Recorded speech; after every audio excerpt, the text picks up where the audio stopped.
बहुत समय पहले की बात है। एक गांव था जिसका नाम चंदनपुर था। उस गांव के लोग बहुत ही मेहनती थे। गांव के किनारे जहां पर हरियाली और नम हवाएं थीं, वही एक छोटी सी झोपड़ी में हरि अपने बच्चों और पत्नी के साथ रहता था। हरि एक गरीब किसान था जिसके पास मात्र 2 बीघा जमीन थी। उसका जीवन बहुत ही कठिनाइयों से भरा हुआ था, लेकिन हरि की पत्नी किरण हमेशा मुस्कान के साथ परिस्थितियों का सामना करती थी। किरण, अब क्या होगा? इस बार तो बारिश भी अच्छी नहीं हुई है और खेत में भी फसल नहीं हो पाई है। अब लोगों का कर्जा कैसे देंगे? कर्जदार तो रोज दरवाजे पर आकर धमकाते हैं। जी चिंता मत करिए, हम दोनों बहुत ही मेहनत करेंगे, सभी का कर्जा चुका देंगे। आप दुखी मत होइए, भगवान पर भरोसा रखिए, सब ठीक हो जाएगा। एक दिन गांव में पंचायत की बैठक लगती है जिसमें सरपंच जी सरकार की योजनाओं के बारे में बताते हैं। सभी गांव वालों के साथ साथ हरि और किरण भी पंचायत की बैठक में जाते हैं। अरे भाई, गांव के सभी लोग आ गए हैं।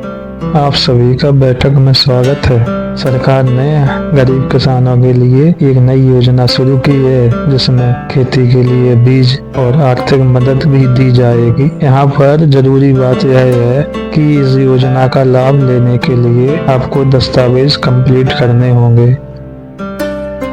इस तरह सरपंच योजना के बारे में बताते हैं और फिर यह सब कर पाना तो हमारी बस की बात नहीं है। हम इतने पढ़े लिखे भी नहीं हैं कि कागजी दस्तावेज पूरा करके इस योजना का लाभ ले सकें। सुनिए जी, अगर यह योजना हम जैसे गरीब किसानों के लिए है तो हम इस योजना का लाभ जरूर लेंगे। मैं पूरी कोशिश करूंगी। एक बार कोशिश तो करनी ही चाहिए, इस तरह हार नहीं माननी चाहिए। किरण, तुमने तो कभी काम यह किया नहीं है, फिर तुम यह कैसे कर पाओगी? कोई काम सीखने में देर नहीं लगती है जी। मैं अपनी पड़ोस की सीमा बहन से मदद ले लूंगी। वह इस गांव में सबसे ज्यादा पढ़ी लिखी महिला है।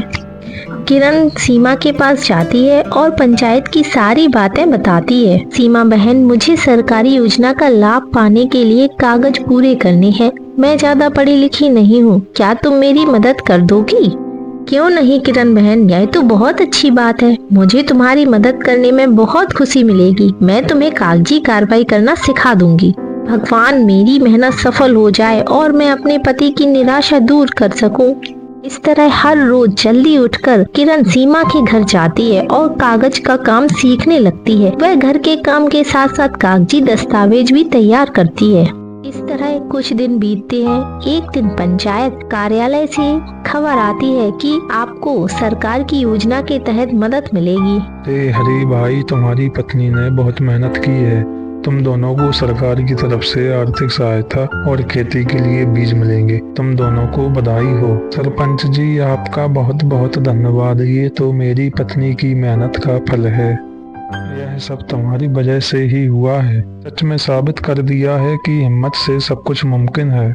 सुनिए जी, यह सब हमारी मेहनत का फल है। अब हम दोनों को और भी मेहनत करनी होगी ताकि इस मदद का सही उपयोग हो। इस तरह हरि और किरण अपने खेत में अब और मेहनत करने लगते हैं और इस बार उनकी फसल पहले से दुगनी होती है। किरण, इस बार फसल कितनी अच्छी हुई है। कई वर्षों के बाद मुझे अपने खेतों में यह फसल देखने को मिली है। यह हम दोनों की मेहनत और विश्वास का फल है। अब हम अपने बच्चों को अच्छी शिक्षा दिलाएंगे और अब हमारे भी अच्छे दिन आ जाएंगे। गांव की अन्य महिलाएं भी किरण के पास सरकारी योजनाओं की जानकारी लेने के लिए आने लगी। महिलाओं को योजनाओं और सरकारी दस्तावेजों के बारे में जानकारी देने लगी। वह उनकी समस्याओं का समाधान निकालने में भी मदद करने लगती है। अब गांव के लोग किरण और हरि की मेहनत की खूब तारीफ करते हैं। इस कहानी से हमें यह सीख मिलती है कि हिम्मत और विश्वास से बड़ी मुश्किल को भी निपटाया जा सकता है।